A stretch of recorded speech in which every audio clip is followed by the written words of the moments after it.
Di sudut Jakarta, CEO cantik Nadia Putri terpikat oleh Adi, penjual kopi misterius. Di balik senyum tenangnya, tersimpan luka dan rahasia besar. Akankah Nadia mengungkapnya atau terseret cinta yang rumit? Tulis sholawat di kolom komentar dan absen dari kota kalian. Yang sudah subscribe, semoga Allah beri rezeki melimpah. Amin. Pagi itu, hujan gerimis turun tipis di sudut Jakarta. Seorang wanita berdiri di pinggir trotoar dengan mantel putih yang mulai basah. Orang-orang lalu lalang, tapi dia tetap diam. Matanya tertuju pada satu titik. Sebuah gerobak kopi tua berdiri di tikungan sempit Jalan Sudirman. Tak ada nama mewah, tak ada kursi nyaman, hanya meja kayu kecil dengan termos dan cangkir kertas. Wanita itu bernama Nadia Putri. Usianya 29 tahun. CEO termuda di perusahaan teknologi multinasional. Cantik, tegas, dan disegani banyak pihak. Namun di balik citranya yang kuat, Nadia menyimpan luka yang tak pernah ia bagikan pada siapapun. Setiap pagi ia selalu melewati rute itu. Padahal sopirnya sering menawarkan jalur cepat. Tapi entah mengapa, jalan sempit itulah yang selalu ia pilih. Di sanalah ia melihat sosok pria yang sama setiap pagi. Seorang penjual kopi dengan kaos abu-abu lusuh dan celana jeans yang mulai robek di lutut. Pria itu tak banyak bicara, hanya menyambut pelanggan dengan senyum kecil dan menyajikan kopi dengan tenang. Namun, ada sesuatu dalam sorot matanya. Sesuatu yang membuat Nadia merasa dilihat bukan sebagai CEO, tapi sebagai manusia biasa. Awalnya Nadia membeli kopi itu hanya karena iseng. Hari berikutnya karena penasaran. Tapi setelah seminggu, ia mulai menantikan kehadiran pria itu. Bukan karena rasa kopinya, tapi karena rasa tenang yang aneh setiap kali pria itu menatapnya. Seolah ada dunia lain yang tersembunyi di balik gerobak reot itu.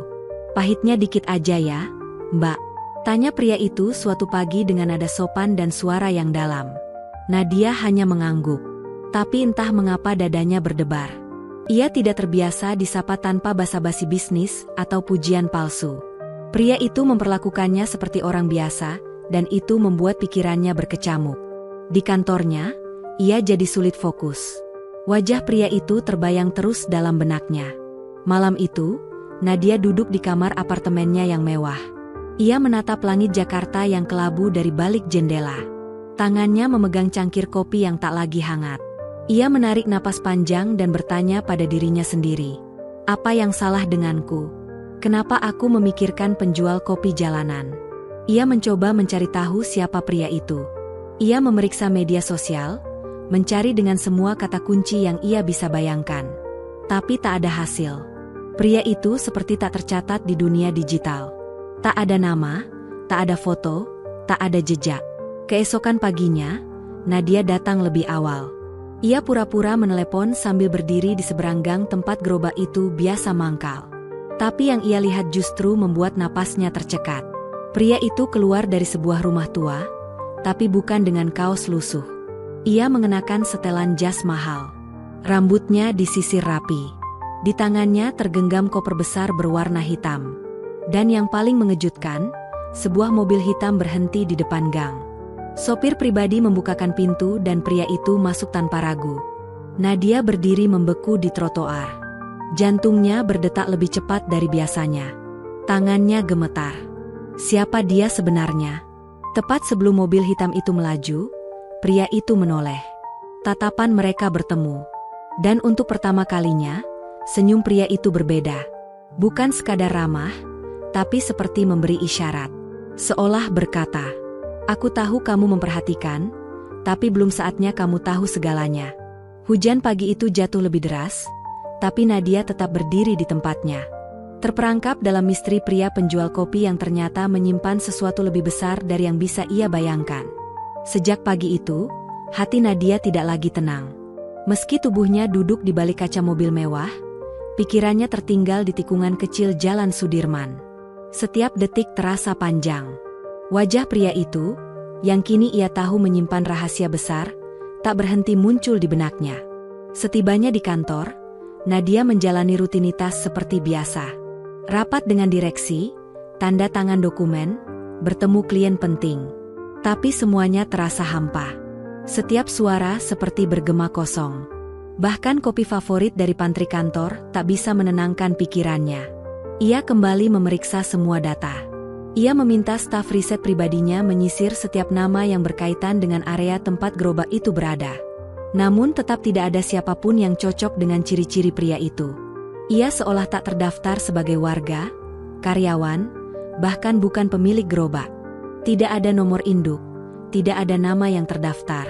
Hingga pagi berikutnya, Nadia kembali melewati jalan itu. Tapi kali ini gerobaknya kosong.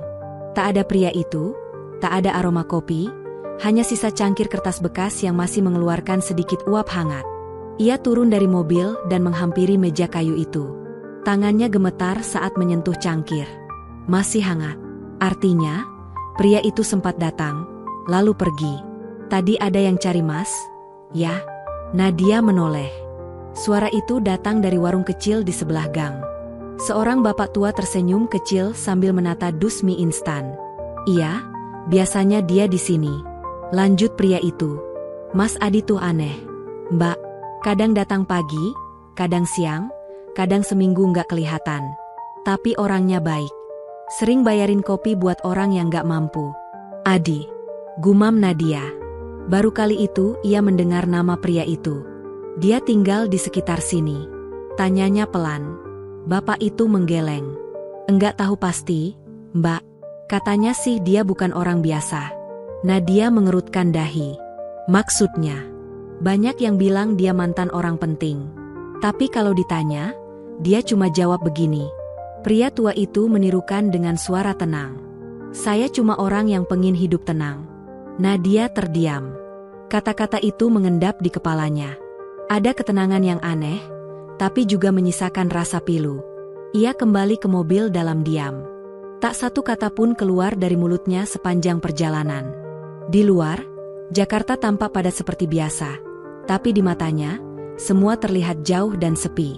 Sampai saat makan siang, sesuatu mengejutkannya. Di meja kerjanya ada sebuah amplop coklat kecil tanpa nama. Ia membukanya perlahan. Di dalamnya hanya selembar kertas bertuliskan tangan. Hari ini aku jualan di belakang gedung tua dekat taman yang pernah kamu lewati. Nadia menahan napas. Tulisan itu jelas milik pria itu, tegas, rapi, dan tenang. Tanpa pikir panjang, ia meninggalkan kantor. Tak memberitahu siapapun, ia menelusuri jalan menuju taman tua yang disebutkan. Dan di bawah pohon besar yang rindang, berdiri gerobak kopi itu. Aroma kopi menggoda pelan. Dan di belakang meja kayu, pria itu, Adi, sedang menuang air panas ke dalam gelas. Seolah tak ada yang berubah. Pindah tempat? Tanya Nadia. Nadanya setengah gugup. Adi menoleh dan tersenyum. Kadang yang diam di tempat justru enggak kemana-mana. Saya lagi pengin pindah suasana. Nadia menatapnya dalam-dalam. Kamu siapa, Adi? Untuk pertama kalinya, sorot mata Adi tidak menghindar, justru menatap balik dengan dalam. Ada luka, ada kelelahan, dan ada kisah panjang yang belum terucap. Aku cuma orang yang pernah punya segalanya. Lalu kehilangan semuanya karena percaya pada orang yang salah. Nadia terdiam. Ia tidak tahu harus menjawab apa, tapi dadanya terasa sesak. Ada rasa bersalah yang muncul entah dari mana. Adi menyodorkan segelas kopi. Masih pahit sedikit seperti yang kamu suka. Tangannya gemetar saat menerima. Dan tepat saat itu Adi berbisik pelan. Dulu aku juga suka kopi pahit sampai seseorang mengajarkanku bahwa manis pun bisa membuatmu tenggelam lebih dalam. Hening. Nadia memejamkan mata. Ia tidak bisa bicara tapi hatinya bergetar lebih kuat dari sebelumnya. Ada sesuatu dalam kalimat itu. Sesuatu yang belum ia mengerti tapi sudah mulai ia rasakan. Malam itu, Nadia duduk sendirian di balkon apartemennya. Jakarta terbentang di depannya, penuh cahaya dan hiruk-pikuk. Tapi di dalam dirinya hanya ada sepi yang menyala. Ia menatap segelas kopi yang mulai dingin di tangannya. Bukan sembarang kopi, tapi kopi yang tadi disajikan Adi dengan tangan sendiri. Kopi yang diselipkan kalimat mengguncang itu. Manis pun bisa membuatmu tenggelam lebih dalam. Kalimat itu terus berputar di kepalanya. Ia mulai berpikir. Siapa perempuan yang pernah membuat Adi karam? Siapa orang yang ia percaya lalu mengkhianatinya? Dan mengapa seorang pria yang begitu tenang justru menyimpan luka sebesar itu? Pagi berikutnya, seperti biasa, Nadia meminta sopirnya melewati tikungan sempit itu. Tapi pagi ini berbeda. Gerobak kopi itu tak ada. Tak ada Adi, tak ada aroma kopi, hanya sisa meja kayu basah oleh gerimis. Ia turun dari mobil dan menghampiri tempat itu. Di atas meja masih ada cangkir bekas, sedikit basah, dan meninggalkan jejak uap. Artinya, Adi baru saja ada di sana. Dari arah warung sebelah, suara bapak tua kemarin kembali terdengar. Mas Adi memang begitu, Mbak. Kadang muncul, kadang hilang. Tapi dia orang baik, gak pernah banyak ngomong. Tapi sering bayarin kopi buat tukang parkir, pengamen, bahkan orang asing yang gak dikenal. Nadia diam. Ia menatap kosong cangkir bekas itu, seolah ingin menggali jejak rasa di baliknya. Lalu ia bertanya dengan suara nyaris tak terdengar. Dia tinggal di mana, Pak? Bapak itu menggeleng. Gak ada yang tahu pasti. Tapi katanya dia dulu orang besar, kaya, punya jabatan, tapi semua dia tinggalin. Mengapa? Katanya karena dikhianati orang yang paling dia percaya. Ada yang bilang tunangannya kabur di hari lamaran. Ada juga yang cerita keluarganya bangkrut karena dijebak mitra bisnis. Nadia terdiam.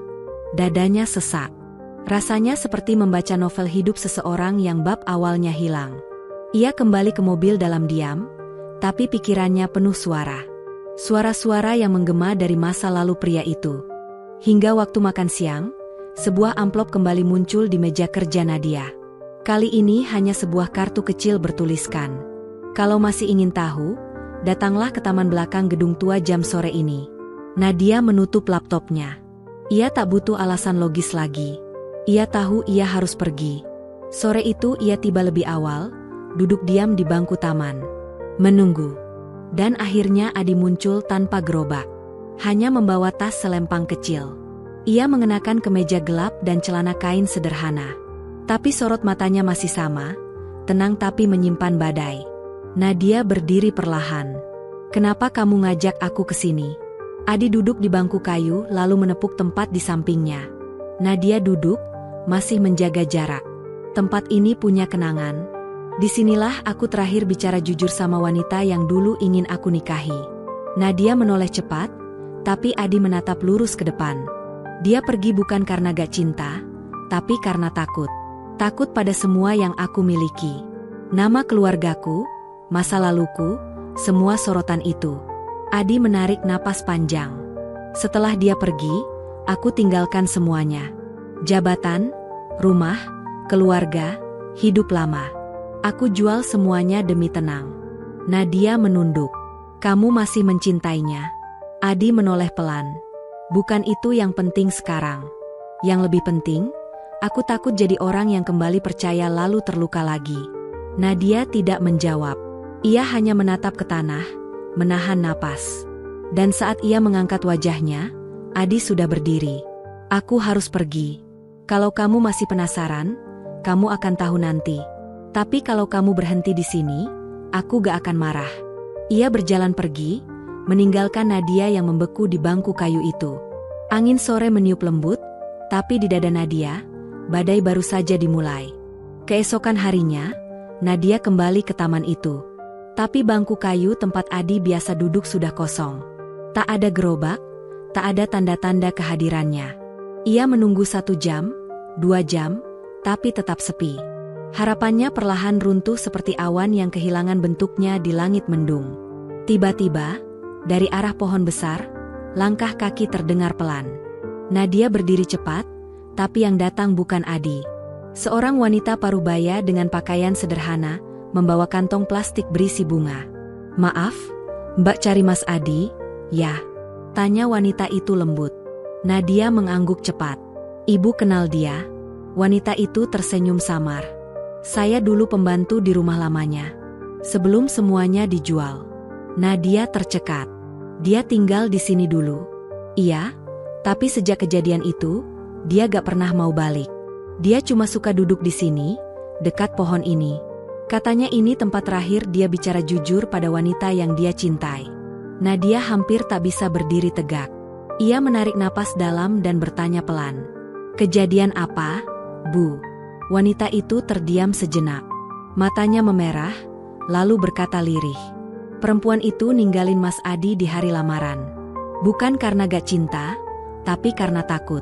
Waktu itu, nama Mas Adi sedang diincar media. Keluarganya terlibat dalam skandal merger besar. Perusahaan mereka hampir runtuh. Perempuan itu memilih pergi karena merasa tak sanggup hidup dalam bayang-bayang itu. Dunia di sekitar Nadia terasa berhenti berputar. Ia terduduk perlahan di bangku taman. Matanya kosong. Dan sejak itu, lanjut si ibu, Mas Adi meninggalkan segalanya. Ia hidup sederhana, menyamar sebagai orang biasa, tapi hatinya gak pernah sembuh. Air mata menetes di pipi Nadia. Ia tak kenal perempuan itu, tapi ia benci padanya. Karena perempuan itu telah meninggalkan seseorang seperti Adi di saat paling rapuhnya. Dan yang lebih menyakitkan, Nadia merasa ia bisa saja jadi perempuan kedua yang melakukan hal yang sama. Malam itu, saat Nadia pulang ke apartemen, sebuah pesan masuk ke ponselnya. Kalimatnya singkat. Besok aku akan pergi dari kota ini. Aku tidak cocok hidup di dunia yang kamu tempati. Nadia membacanya berulang-ulang. Matanya memanas, dadanya sesak. Ia mencoba membalas pesan itu, tapi centang satu. Adi telah mematikan nomornya. Pesannya tak pernah terkirim. Tanpa pikir panjang, Nadia mengambil jaket dan berlari keluar. Hujan rintik mulai turun. Ia menyusuri jalan kecil menuju taman. Dan di sana, di bawah pohon besar, ia melihat sosok yang ia cari. Adi berdiri dalam diam. Gerobaknya sudah dibungkus, siap dibawa pergi. Aku gak tahu harus bilang apa. Suara Nadia pelan, nyaris tenggelam oleh suara hujan. Adi menatapnya, matanya tenang, tapi sorotnya bergetar. Kamu gak perlu bilang apa-apa. Dunia kita beda, Nadia. Kamu dari dunia yang terang. Aku dari dunia yang sudah padam. Nadia menggeleng pelan. Aku gak peduli tentang terang atau padam. Yang aku peduli cuma satu. Aku gak mau kehilangan kamu sebelum tahu. Apakah kamu juga merasakan yang aku rasakan? Adi memalingkan pandangan. Hujan makin deras, tapi mereka tak bergerak. Hanya berdiri di bawah langit yang muram. Aku merasakannya, Nadia. Tapi aku gak berhak atas itu. Nadia menahan napas. Adi melangkah perlahan lalu berbisik. Karena aku sedang dihukum oleh hidup. Dan orang sepertiku gak pantas dicintai lagi. Tubuh Nadia gemetar, tapi ia tetap berdiri. Hujan membasahi seluruh tubuhnya, tapi yang lebih basah adalah hatinya yang perlahan hancur. Adi berjalan menjauh. Gerobaknya ia dorong satu tangan, sementara tangan lainnya menahan koper tua yang mulai bocor. Nadia tidak mengejar, bukan karena tak ingin, tapi karena tubuhnya membeku. Ia belum pernah belajar bagaimana cara menahan seseorang yang ingin pergi. Di tempat lain, sebuah mobil mewah berhenti perlahan di depan rumah tua yang kini tak berpenghuni. Cat dindingnya mulai mengelupas. Pagar besinya sudah berkarat. Dari dalam mobil, seorang wanita turun. Tubuhnya tinggi semampai. Wajahnya elegan, rambutnya panjang bergelombang rapi. Sepasang mata tajam menatap ke sekeliling seolah mencari sesuatu. Namanya Belasari, wanita yang dulu menjadi tunangan Adi. Ia berdiri di depan gerbang rumah itu. Angin sore meniup rambutnya pelan. Matanya memandangi bangunan itu dengan sorot antara rindu dan rasa bersalah yang tak kunjung selesai. Adi, kalau kamu masih di sini, aku cuma ingin bicara sebentar saja. Bisiknya lirih, hampir tak terdengar. Sementara itu, Nadia kembali ke apartemen dengan langkah berat. Rambutnya masih basah oleh hujan. Tubuhnya gemetar bukan karena dingin, tapi karena kekecewaan yang tak bisa diucapkan. Ia membuka laptop, mencoba membaca dokumen kerja. Tapi tak satupun kata yang bisa ia ketik. Semua tampak kosong. Ia berjalan pelan ke jendela besar yang menghadap kota. Lampu-lampu jalanan mulai menyala. Gedung-gedung pencakar langit berkilau di kejauhan. Tapi tak satupun dari semua itu mampu menjelaskan mengapa hatinya terasa sepelik ini. Mengapa perasaannya begitu rumit terhadap pria sederhana yang bahkan tak ia kenal sepenuhnya. Ponselnya bergetar. Satu pesan masuk dari nomor tak dikenal. Kalau kamu benar-benar peduli padanya, jangan paksa dia kembali jadi siapa yang dulu, karena dia hampir mati waktu mencoba jadi orang itu. Nadia membacanya dengan dahi berkerut, matanya melebar, tangannya bergetar. Pesan itu datang dari seseorang yang jelas tahu siapa Adi sebenarnya. Tapi siapa? Pikiran Nadia dipenuhi pertanyaan, tapi tak ada jawaban yang bisa ia temukan malam itu. Keesokan harinya, Nadia memutuskan melakukan satu hal terakhir yang bisa ia lakukan. Mencari tahu kebenaran, langsung ke sumber yang mungkin tahu semuanya. Ia menghubungi Pak Harun, mantan sopir pribadi ayahnya, seorang pria tua yang pernah bekerja di lingkaran perusahaan-perusahaan besar sebelum pensiun. Mereka bertemu diam-diam di sebuah kafe tua. "Pak Harun, tolong bantu saya. Saya ingin tahu siapa sebenarnya Adi." Pak Harun menatap Nadia lama. Wajahnya tampak kaget, tapi kemudian ia mengangguk pelan. "Adi," gumamnya nyaris tak percaya. "Maksud Mbak Adi itu Reno Pratama Kusuma?" Nadia tertegun. Nama itu terasa asing tapi juga seperti kunci yang membuka semua teka-teki. "Iya," lanjut Pak Harun. "Saya yakin itu dia. Dulu dia anak bungsu dari pemilik Santosa Group, perusahaan besar yang sekarang sudah bangkrut. Reno itu anak paling cerdas, paling tenang. Tapi setelah tunangannya kabur di hari lamaran dan keluarganya hancur karena pengkhianatan bisnis, dia hilang. Semua aset dijual. Dia menghilang tanpa jejak." Nadia menutup mulutnya, air matanya jatuh pelan. Ia membayangkan semua beban yang pernah ditanggung Adi. Kehilangan cinta, kehilangan keluarga, kehilangan identitas. Dan kini, ketika dia sudah bisa tertawa meski hanya lewat secangkir kopi kecil, kenapa dunia harus menghadirkan dirinya? Nadia yang bisa saja mengoyak luka itu lagi. Sementara itu, jauh di terminal kota tua, Adi duduk di bangku kayu. Gerobaknya sudah ia titipkan ke sahabat lama. Di tangannya ada sebuah foto lama. Ia memandangnya lama. Foto itu menunjukkan dirinya dan Bella tersenyum. Bahagia. Tangan mereka saling menggenggam. Tapi pria di dalam foto itu nyaris tak ia kenali lagi. Terlalu percaya, terlalu polos. Tiba-tiba, bayangan itu berubah nyata. Bella berdiri di hadapan Adi. Rambutnya masih seindah dulu, tapi matanya kini redup. "Kamu gak berubah," ucap Bella pelan. Adi menatap kosong. "Tapi kamu berubah. Dulu aku lari karena aku takut. Tiba-tiba media menyerbu, skandal meledak, dan semua mata tertuju pada kita. Aku panik, aku kabur. Bukan karena gak cinta, tapi karena cinta itu terlalu menakutkan." Adi diam. Bella mendekat. "Aku masih mencintaimu, Ren, dan aku datang untuk menebus semuanya." Namun dari kejauhan, seseorang melihat pertemuan itu dari balik kaca warung tua. Nadia. Matanya tak berkedip, napasnya tak teratur. Untuk pertama kalinya, ia melihat Adi bersama wanita yang membuatnya merasa asing. Dan wanita itu bukan sembarang wanita. Matahari mulai turun saat Adi berdiri di antara dua wanita yang pernah hadir dalam hidupnya. Nadia di sisi kanan, Bella di sisi kiri. Tak satu pun dari mereka berbicara, tapi ketiganya tahu pada saat seperti ini bukan kata-kata yang dibutuhkan, melainkan keberanian. Suara Bella akhirnya memecah keheningan. "Aku datang bukan untuk merebutmu dari siapapun. Aku cuma ingin bicara tentang yang belum selesai. Tentang luka yang aku tinggalkan." Adi menatapnya lama, lalu ia menoleh ke arah Nadia yang masih berdiri mematung. Wajahnya dingin, tapi matanya menyimpan badai.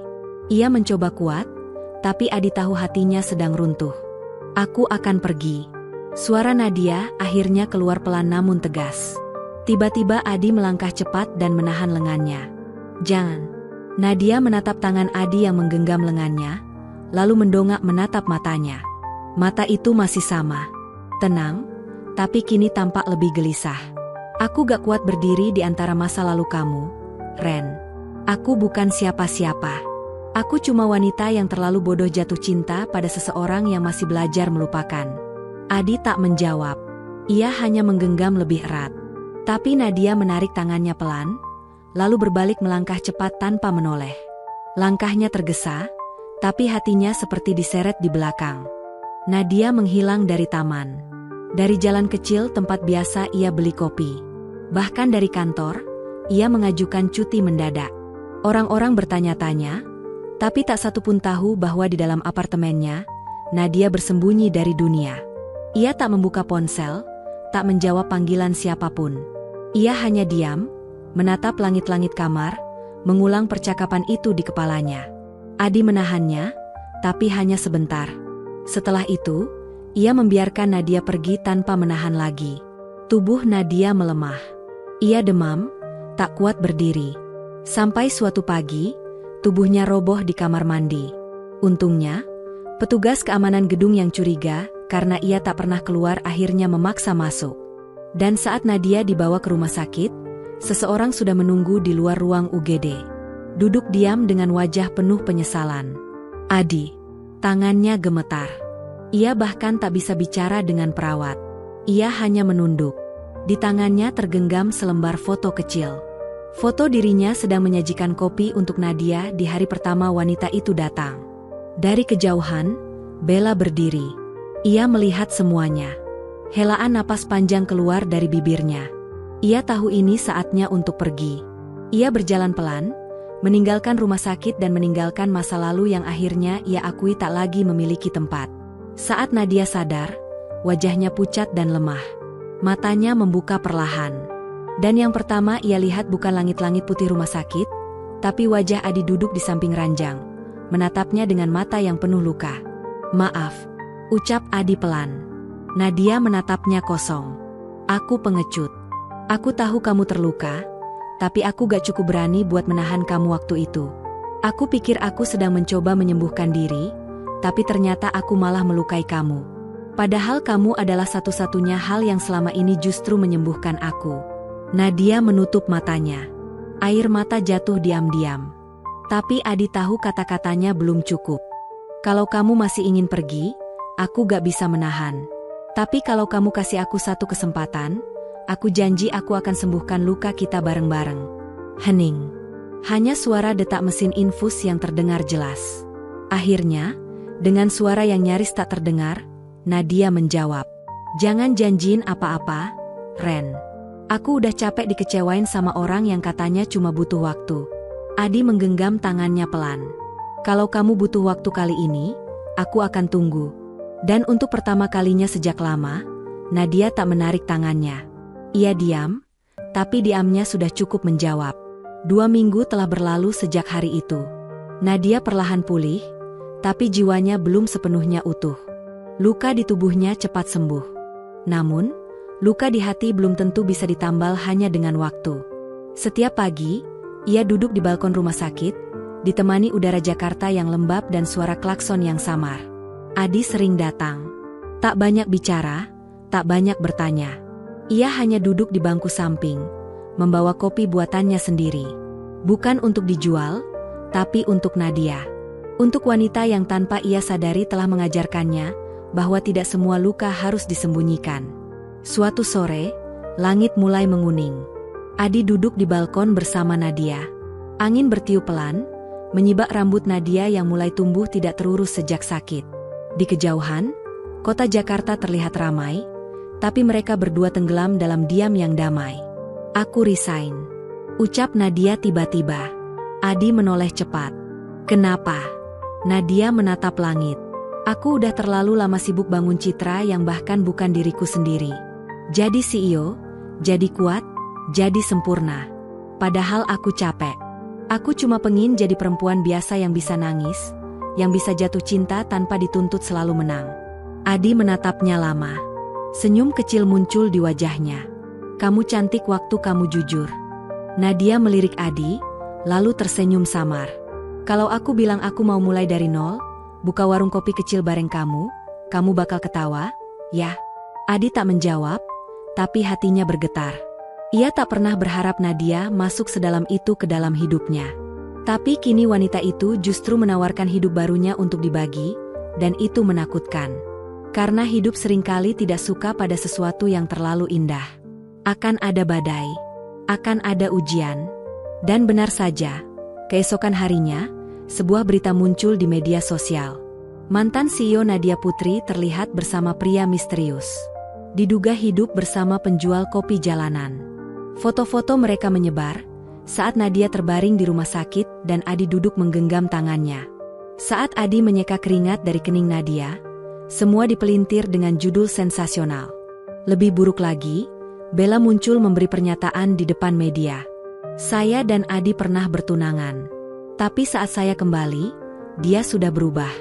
Dia lebih memilih wanita yang bahkan tak tahu siapa dia sebenarnya. Media menggila.